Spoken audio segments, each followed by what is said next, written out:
Good morning. आप सबका फिर से एक बार स्वागत है क्लास 10 फिजिक्स के थर्ड लेक्चर में।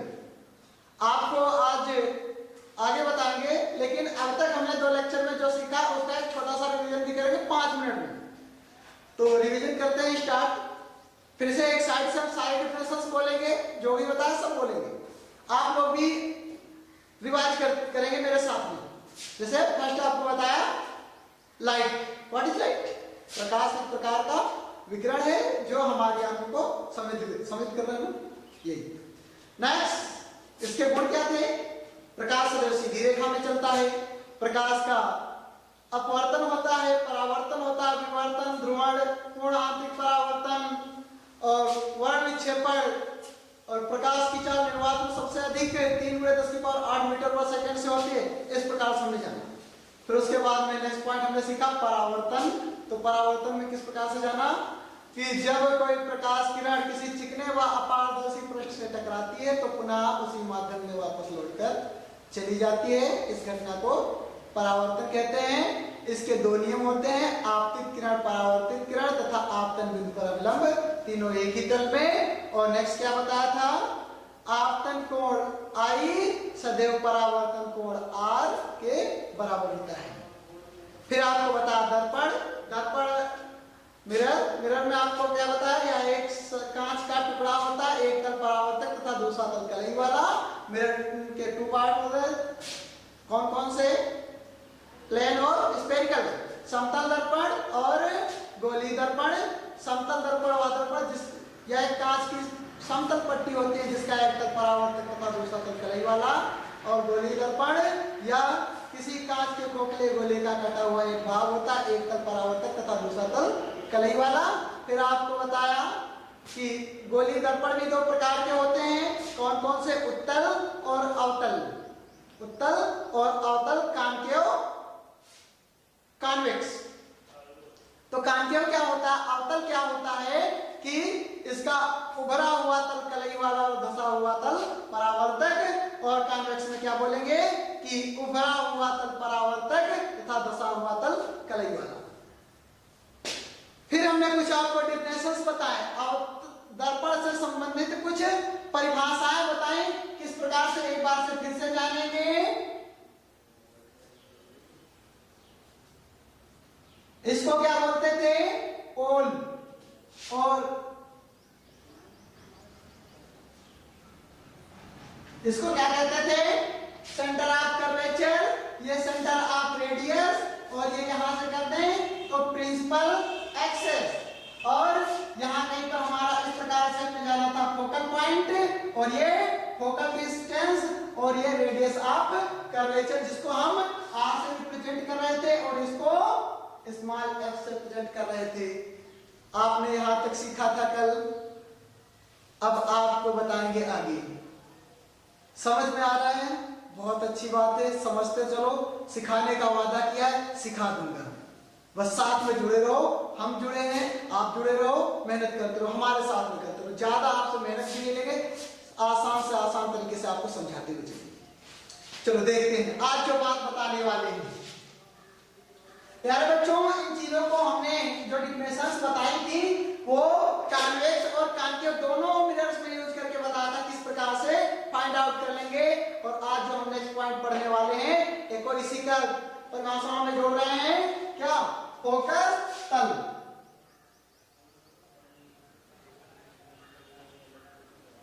फोकस तल क्या होता है? फोकस तल की बात करने वाले हैं। तो फोकस तल क्या है? चलो समझ लेते हैं स्केच की सहायता से। ये हमने कौन सा बनाया? अवतल दर्पण, कॉन्केव मिरर। कौन सा? अवतल दर्पण बनाया। और अवतल दर्पण में ये पोल था और ये सेंटर ऑफ कर्वेचर और ये फोकल पॉइंट था। अब हम बात कर रहे हैं फोकस तल की। तो ये आपका रहा फोकस तल। कौन सा? ये रहा आपका फोकस तल। कहेंगे कैसे? इसको हम एक नाम दे देते हैं, TQ दे देते हैं। क्या? TQ दे दिया। ये आपका फोकस तल, मतलब मुख्य फोकस के लंबवत तल को फोकस तल कहते हैं। यही आपकी डेफिनेशन हुई, नोट कर लीजिएगा। मुख्य फोकस तल के लंबवत, जो मुख्य फोकस है इसके लंबवत तल को फोकस तल कहते हैं। क्लियर है? ओके, अब आगे बढ़ते हैं दोस्तों। अब कुछ ऐसी चीजें बताएंगे आपको जो सीखना बहुत कठिन होता है। जैसे दर्पण में प्रतिबिंब को कैसे बनाएंगे, कैसे फाइंड आउट करेंगे, कैसे हम उसकी रेस को डालेंगे, किस प्रकार से परावर्तन कराएंगे। तो ये नियम 6 फिगर आपके बनते हैं, 6 बहुत कठिन, ऐसी बात नहीं। मैं कहता हूं बहुत आसान है, कर सकते हो। बस आपको 4 पॉइंट बताने वाले हैं, उन 4 पॉइंटों को याद रखना। और इन पॉइंटों को हम एक अलग नाम से जानेंगे कि गोली दर्पण में प्रतिबिंब खींचने के नियम। ठीक है, याद रखना। जो आपका अगला पॉइंट चलने वाला है, गोली दर्पण में प्रतिबिंब खींचने के नियम।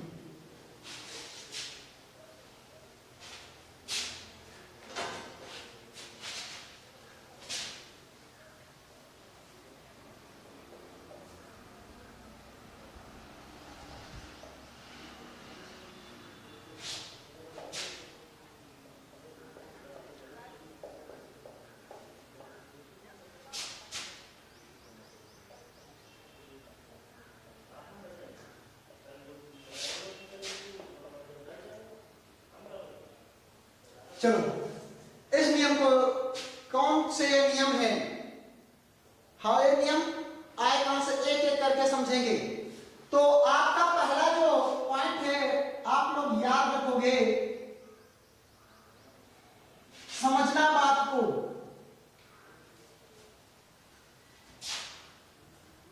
ये हमारा पहला पॉइंट है।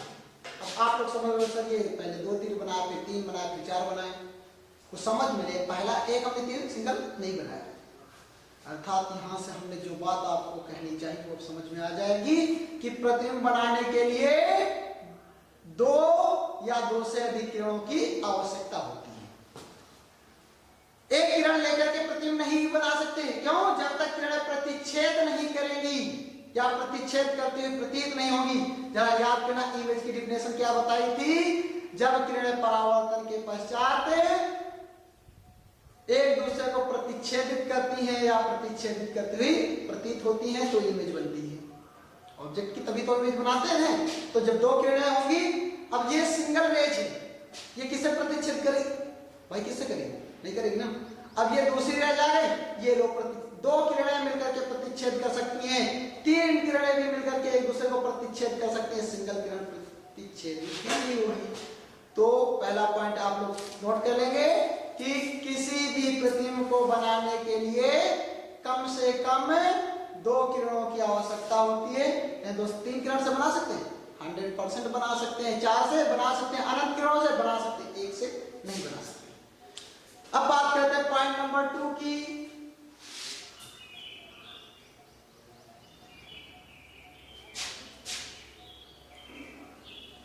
पॉइंट नंबर 2 को प्यारे बच्चों स्केच के माध्यम से सीखिए।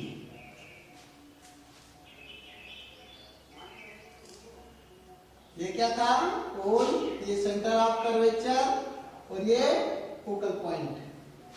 ठीक है, आप लोगों के मन में एक क्वेश्चन बहुत आ जाता होगा कि ये फोकल पॉइंट इनके मिडिल में क्यों रख रहे हैं, बीच में ही क्यों रख देते? आपको इसका भी बताएंगे, एक रिलेशन देंगे, लेकिन वो अभी नहीं, आगे देगी।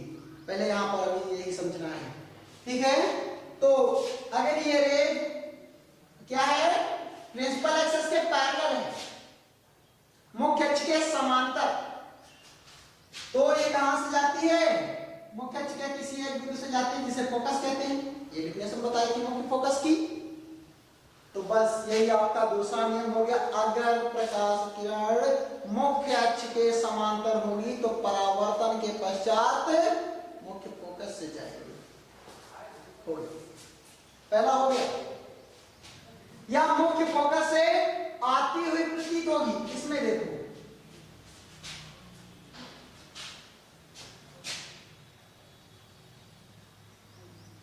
कॉन्वेक्स में भी देख लेते हैं किस प्रकार से होगा।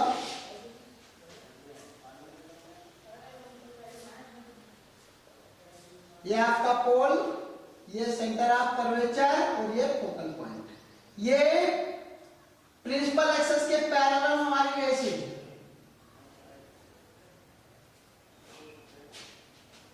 अब ये तो ऐसे जाएगी और ये ऐसा लगेगा इस बिंदु से आ रही है। दूसरा पॉइंट हो गया। बस चाहे इसमें देखें चाहे इसमें देखें, दोनों में एक ही बात है। चलो पॉइंट नंबर 3 की बात करते हैं। अपना थर्ड पॉइंट क्या है? थर्ड पॉइंट को भी हम स्केच के ही माध्यम से सीख रहे हैं। किस प्रकार से?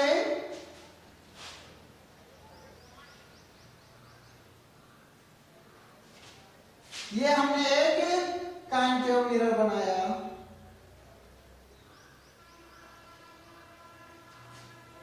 इस प्रकार से ये क्या है? पोल, सेंटर ऑफ कर्वेचर और ये फोकल पॉइंट। जस्ट इसके उल्टी बात बोलने वाले हैं। कैसे? ये एक रेज है, ये कोई प्रकाश किरण है। अगर ये फोकस से आ रही है, अगर ये फोकस से आ रही है तो परावर्तन के पश्चात प्रिंसिपल एक्सिस के पैरेलल हो जाएगी, अर्थात है तो मुख्य अक्ष के समांतर हो जाएगी। ये दूसरा नियम है। इसका दूसरा फिगर कॉन्वेक्स में देख लेते हैं। ये इस प्रकार से यहां इसका फोकस पॉइंट होगा, ये सेंटर ऑफ कर्वेचर और ये पोल, ये फोकस की ओर आ रही है, फोकस की ओर आ रही है। ये क्या हो जाएगी? मुख्य अक्ष के समांतर हो जाएगी बच्चों। इतनी बात आपको याद रखनी है। हमने 3 पॉइंट बताया, अभी आपको 2 पॉइंट और बताएंगे और उससे पहले आप इसका स्क्रीनशॉट ले लीजिए। जो बच्चे नोट कर रहे हैं वो भी नोट करेंगे, नहीं तो स्क्रीनशॉट इसका जरूर ले लेंगे, फिर आगे बताते हैं आपको। जस्ट 1 मिनट में आप इसको कंप्लीट करें।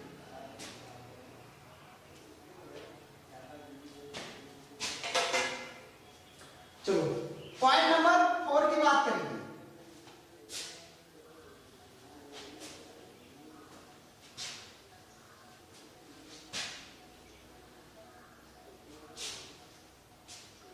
बात करते हैं पॉइंट नंबर 4 की। तो 4 पॉइंट क्या है? 4 पॉइंट को ही हम फिगर से ही समझेंगे, स्केच बना करके। ये पोल है, आपको ये फिगर तो बहुत अच्छे से है तो हमने सिखाया, लेकिन अब ऐसा लग रहा हो कि ये रट गया है। ये फोकल पॉइंट है, ये सेंटर ऑफ कर्वेचर है। तो नेक्स्ट पॉइंट ये याद रखना, वक्रता केंद्र से जाने वाले प्रकाश की किरण पुनः उसी मार्ग से वापस लौट जाती है। कब? जब परावर्तन होता है, अर्थात परावर्तन के पश्चात पुनः उसी मार्ग से वापस लौट जाती है। फिर बोले कॉन्वेक्स में क्या होगा? तो ये रहा आपका कॉन्वेक्स।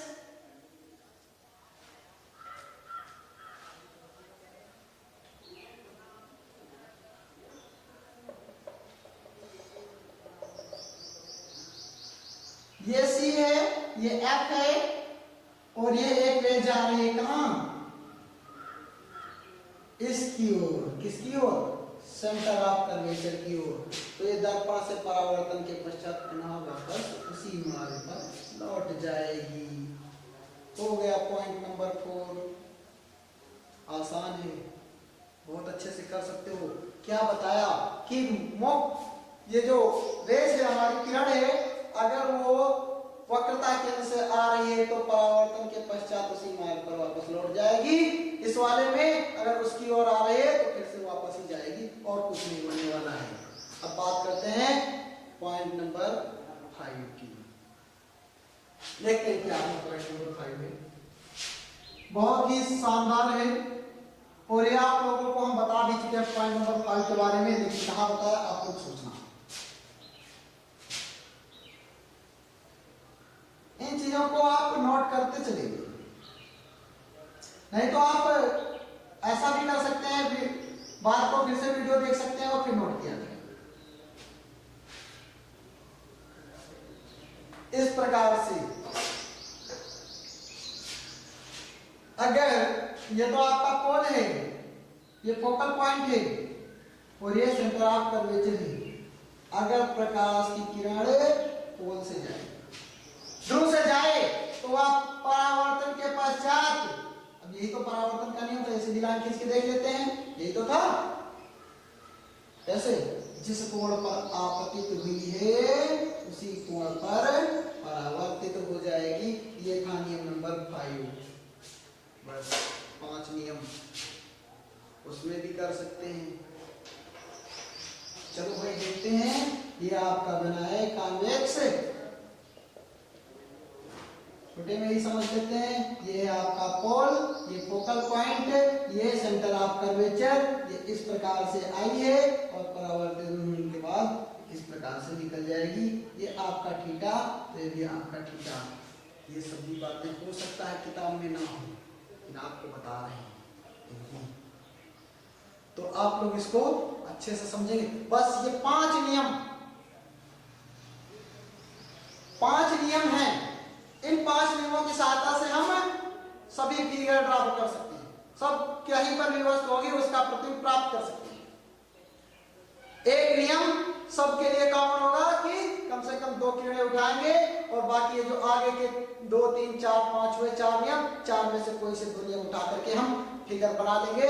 कोई से 2 उठाएंगे, हमारा फिगर बनेगा। लेकिन इस फिगर को बनाने से पहले मैं आपको एक ऐसा फार्मूला दे दूंगा कि आप लोगों को अगर वस्तु की स्थिति पता है तो प्रतिबिंब की स्थिति अपने आप पता चलेगी। अगर प्रतिबिंब की स्थिति पता है तो वस्तु की स्थिति अपने आप पता चलेगी। तो शानदार ट्रिक सीखनी भी चाहिए। चलो इसका फटाफट स्क्रीनशॉट।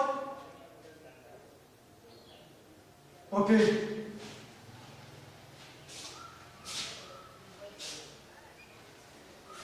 यहां से बात करते हैं अवतल दर्पण में प्रतिबिंब का बनना। किसमें? अवतल दर्पण में प्रतिबिंब बनाना।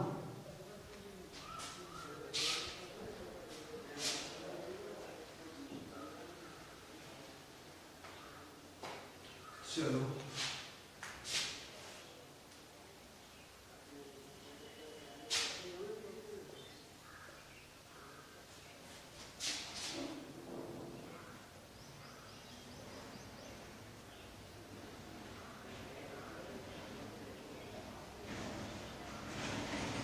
अवतल गोली दर्पण में प्रतिबिंब का बनना। आपको एक ऐसी ट्रिक दे रहे हैं, इसको बहुत अच्छे से सीखना, टाइम की लगा करके सीखना। क्यों?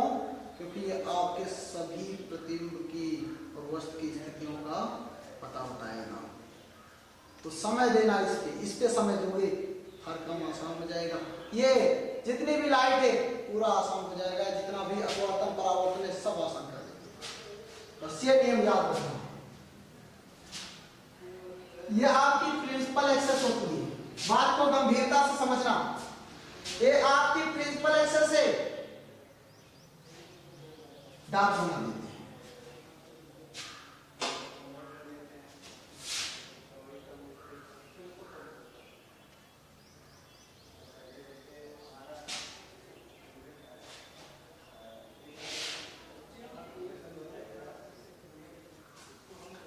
ये आपकी प्रिंसिपल एक्सेस है। आप दर्पण इस प्रकार से रखेंगे ना, यहां पर रखेंगे, ये पर तो रखेंगे, तो ये क्या होगा? आपका पोल होगा और हम दर्पण को मिटा देते हैं। मिटा दिया।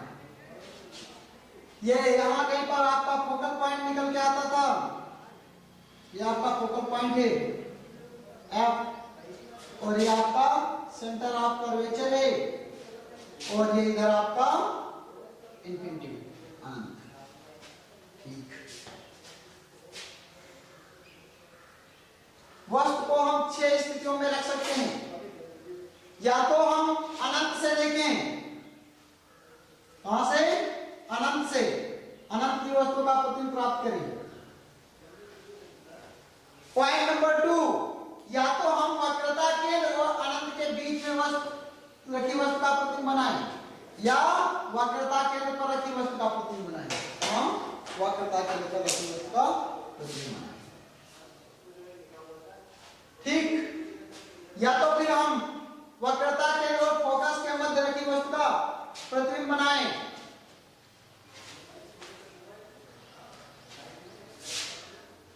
यहां पर रखी वस्तु का प्रतिबिंब बनाएं, या तो हम फोकस पर रखी वस्तु का प्रतिबिंब बनाएं।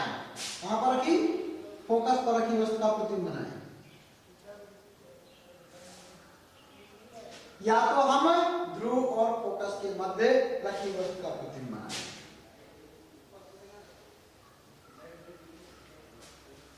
तो ये वस्तुएं हमने रखी हैं। अगर आपकी वस्तु अनंत पर है तो आपका प्रतिबिंब फोकस पर बनेगा। कहां बनेगा? फोकस पर बनेगा। इतनी बात आप याद रखना, वस्तु अनंत पर प्रतिबिंब फोकस पर बनेगा। अगर वस्तु फोकस पर है तो आपका ये प्रतिबिंब कहां? अनंत पर बनेगा। कहां बनेगा? अनंत पर बनेगा। वस्तु फोकस पर, प्रतिबिंब अनंत पर। वस्तु अनंत पर तो प्रतिबिंब फोकस पर। आगे देखते हैं, अगर वस्तु अनंत और वक्रता केंद्र के मध्य है तो प्रतिबिंब फोकस और वक्रता केंद्र के मध्य बनेगा। फोकस और वक्रता केंद्र के मध्य बनेगा। अगर वस्तु फोकस और वक्रता केंद्र के मध्य है तो प्रतिबिंब अनंत और वक्रता केंद्र के मध्य बनेगा। वस्तु को आगे खिसका दो, प्रतिबिंब को इधर पीछे की ओर खिसकाओ, आप स्थितियां पता लगाओगे। पहला याद रखा हमने क्या? अनंत पर प्रतिबिंब फोकस पर। वस्तु ये इधर आए, प्रतिबिंब इधर खिसक गया। वस्तु अब इधर आएगी तो प्रतिबिंब भी इधर खिसक जाएगा। अर्थात वक्रता केंद्र पर रखी वस्तु का प्रतिबिंब कहां? वक्रता केंद्र पर ही।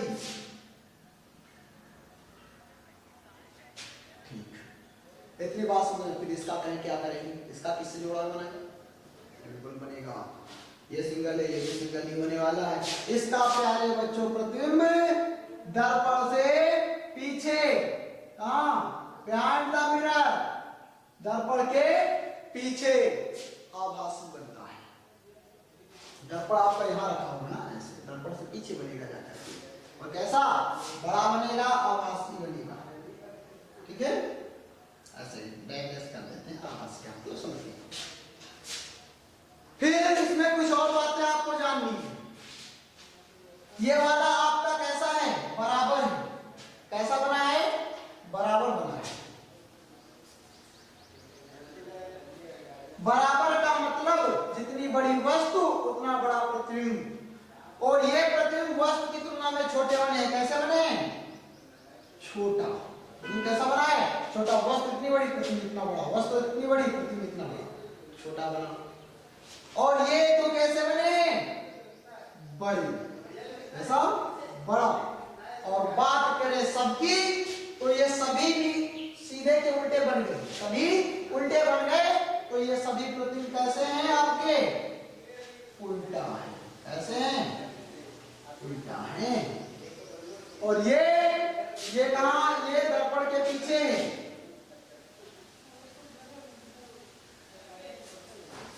अब किरणें तो निकली नहीं, मैं इमेज तो बन रही है लेकिन दर्पण के पीछे बन रही, तो कैसी है? आभासी। आभासी है। और कैसी है? कैसा है? सीधा। और वस्तु से बड़ा।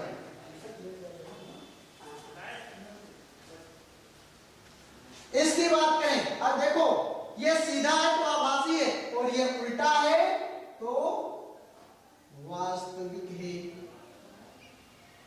फटाफट इसका स्क्रीनशॉट मारो। फिर इसको फिर से एक बार समझाते हैं कि हर प्रतिबिंब की स्थिति कैसे बताएंगे, वस्तु और प्रतिबिंब की स्थितियों को कैसे, फिर से इसको अच्छे से समझाते हैं। फटाफट इसका स्क्रीनशॉट मारो।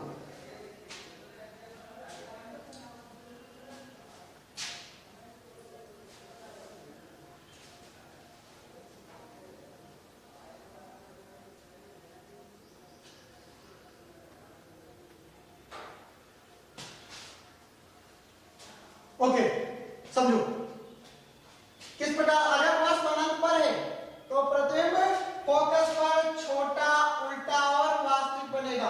हो गया आंसर। वस्तु अनंत पर प्रतिबिंब फोकस पर छोटा, उल्टा और वास्तविक। वस्तु अनंत और वक्रता केंद्र के मध्य प्रतिबिंब फोकस और वक्रता केंद्र के मध्य छोटा, वास्तविक उल्टा। वस्तु वक्रता केंद्र पर प्रतिबिंब वक्रता केंद्र पर बराबर, उल्टा, छोटा।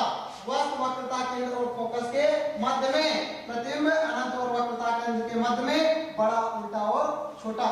वस्तु फोकस पर प्रतिबिंब अनंत पर बड़ा, उल्टा और वास्तविक।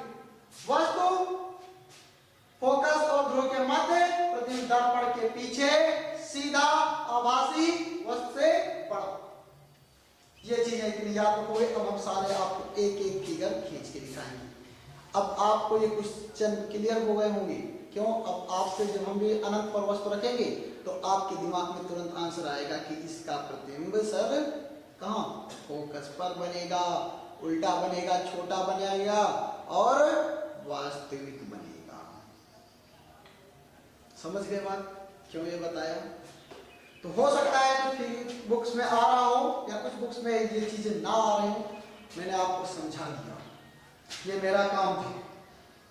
आप नहीं समझे हैं तो फिर से एक बार वीडियो को पॉज करना। कुछ छोड़ दिया आपने, मैंने आपको सब समझाया है। आगे देखते हैं। अब पहली स्थिति खींचकर आपको दिखाते हैं। समझ रहे? चलो,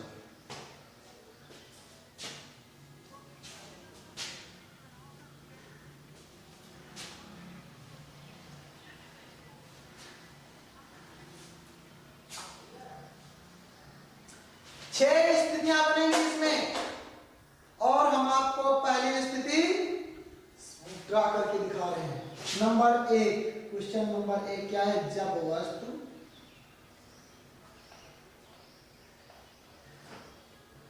अनंत पर हो।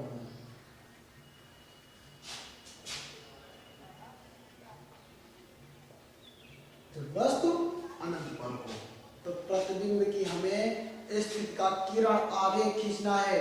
और ये हाई स्कूल में कभी कभी 2 नंबर में भी आ जाता, नहीं तो 1 नंबर का। तो ये बहुत ही इंपॉर्टेंट क्वेश्चन है। 1 नंबर में तो जरूर आता है बोर्ड पेपर में। चलो, इसमें हम देख रहे हैं अवतल गोली दर्पण में। तो ये हमने एक अवतल गोली दर्पण बनाया। इसी प्रकार से बनाएंगे। आपको दर्पण बनाने के लिए बता दें किस चीज का यूज करोगे। हम तो पैसे खींच देते हैं, अब इस पे तो हम प्रकार तो ज्यादा चला नहीं सकते। तो आप लोग प्रकार का प्रयोग ना करके चांदी की सहायता से दर्पण बनाना, बहुत अच्छा फिगर बनेगा।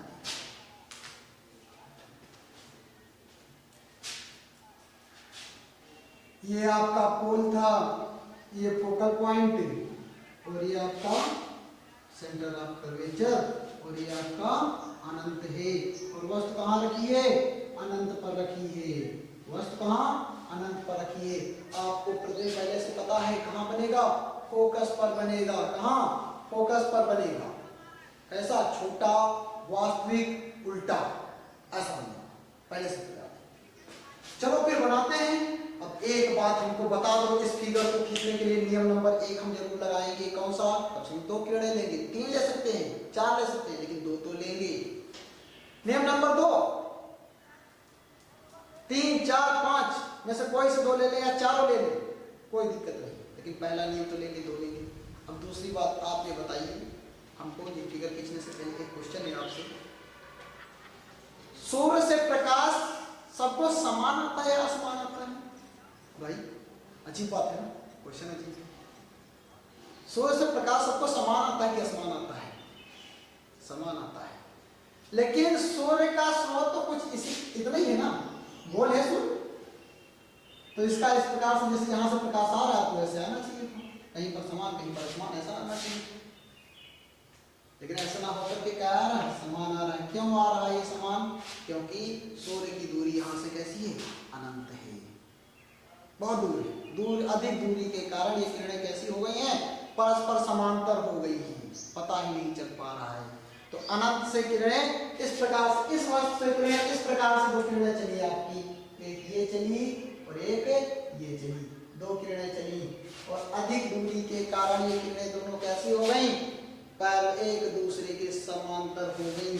तो हम कोई से नियम उठा लेते हैं, मान लेते हैं एक किरण हमारी कहां से, फोकस से आ गई, एक किरण कहां से आ गई, फोकस से आ गई, वही किरण आ रही है पीछे से, ठीक है। तो फोकस से आने वाले प्रकाश की किरण मुख्य अक्ष के समांतर हो जाती है। और फिर हमने माना कि दूसरी किरण जो है वो कहां से आ गई, ध्रुव से आ गई, कहीं से भी डालो, यहां से भी डालो, कोई दिक्कत नहीं है, तुम्हारी मर्जी। और ध्रुव से जाने वाली प्रकाश की किरण उसी कोण पर परावर्तित हो जाती है। अब जहां पर एक परावर्तन के बाद जहां पर किरणें कटती हैं वहां पर प्रतिबिंब बनता है, तो ये आपका क्या बन गया, प्रतिबिंब बन गया, ये आपका प्रतिबिंब बन गया। हमने क्या कहा था, मुख्य फोकस पर बनेगा, चाहे यहां से डालते आप किरण, देखो तीसरी जैसे हम यहां से डाल रहे हैं इस प्रकार से, और सी से आने वाली किरण उसी मार्ग पर वापस अभी वहीं कटती, पटरी से खींचोगे बिल्कुल सही फिगर बनेगा। बहुत अच्छे से हाथ की सफाई इसमें रखना, किरणें समांतर हैं लेकिन वहीं पर बनेगा। हमने दो ना लेकर के तीन ले ली, एक नहीं ले सकते ना, ये हमने कहा दो ले सकते हैं, तीन ले सकते हैं, चार भी ले सकते हैं, जैसी मर्जी। तो आंसर कैसे लिखेंगे, उल्टा बना है, कैसा उल्टा, और कहां, फोकस पर, और कैसा वास्तविक, और कैसा जब वस्तु की तुलना में छोटा, कैसा छोटा। ये वस्तु हमारी ए बी थी, इनको पॉइंट भी दे देते हैं, प्रतिबिंब को हमने नाम दे दिया ए डेस बी डेस, इस दर्पण को भी नाम दे दो एम डेस, एम से क्यों प्रदर्शित कर दिया, दिया मिरर, याद है ना, ये भी जानना जरूरी है। तो इसको आप ड्रा करेंगे इस प्रकार से, आपको 6 फिगर बताएंगे, एक एक करके बताएंगे बारी बारी में। क्या, अनंत से आने वाली किरणें मुख्य अक्ष के समांतर एक दूसरे के समांतर हो जाती है, यहाँ से तो बहुत किरणें निकल रही, बहुत सी किरणें निकल रही हैं, लेकिन दूरी के कारण एक दूसरे के समांतर हो गई। तो एक ये मान लो ध्रुव से गई, एक फोकस से गई, एक सी से वक्रता केंद्र से गई, दोनों के परावर्तन के नियम जो अभी हमने बताया थे वही लगा दो, ध्रुव से जाने वाली किरण उसी कोण पर, फोकस से जाने वाली किरण मुख्य अक्ष के समांतर, और सी से जाने वाली प्रकाश की किरण वापस हो गया। जहां पर सभी किरणें कट रही हो वहीं पर आपका प्रतिबिंब बन जाएगा। चाहे ये दो ले लें, चाहे ये दो ले लें, चाहे ये दो ले लें, ये तीनों ले लें, सब सही। इसको फटाफट आप स्क्रीनशॉट लेंगे या वीडियो को बाद में देखेंगे, मैं इसको रब करता हूं। अब सीखेंगे अगला पॉइंट, इसका दूसरा प्रतिबिंब। दूसरी बार में वस्तु कहां आएगी, एक स्टेप इधर खिसका देंगे वस्तु को और प्रतिबिंब बिल्कुल सही। प्रैक्टिकली सीखो, अच्छा सीखो, स्टैंड हर किसी पे मत जाओ, ये नहीं कि हम ही आपको बहुत अच्छे सिखा दिए, इस चीज पे तो आप जाइएगा, पहले दूसरों पे भी देख लो, फिर हमको देखो,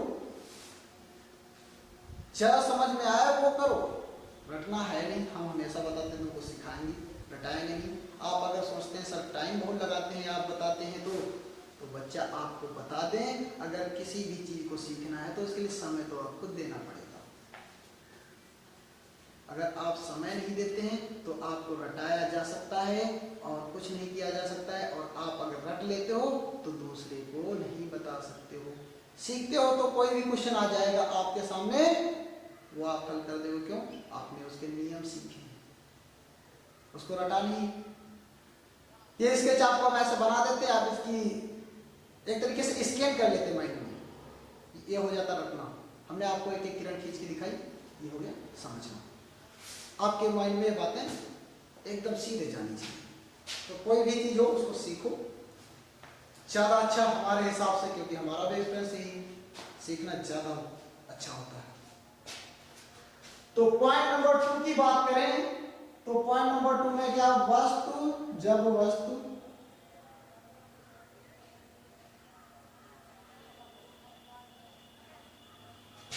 अनंत वक्रता केंद्र के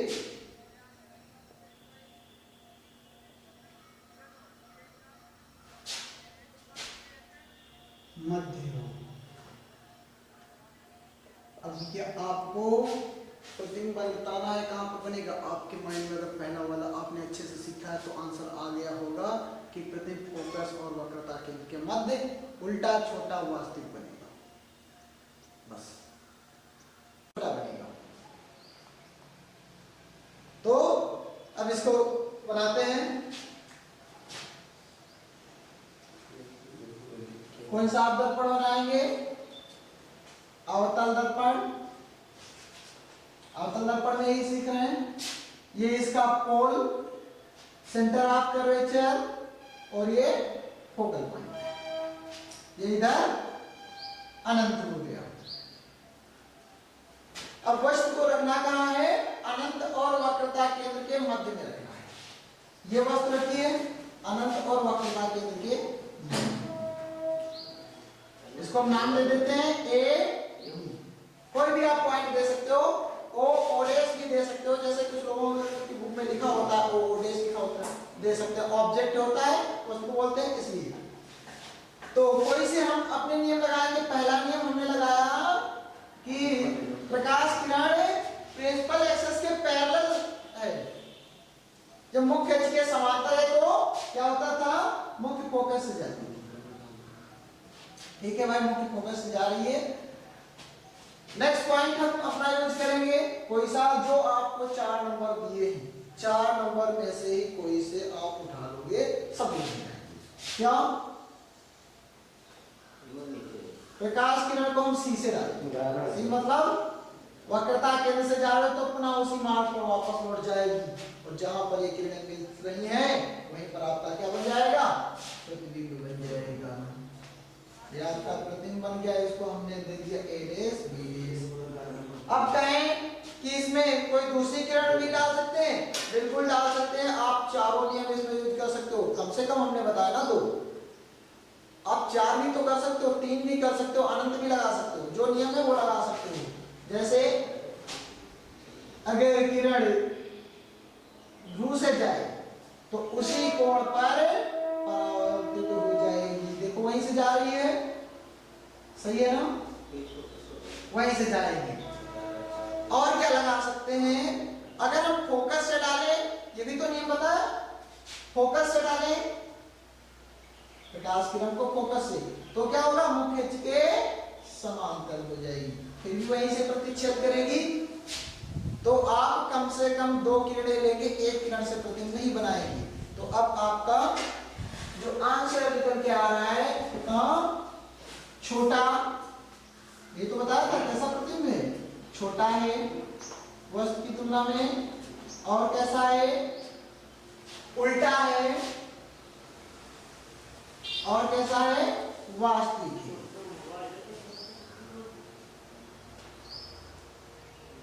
कहां पे बना है? फोकस तथा वक्रता केंद्र के मध्य।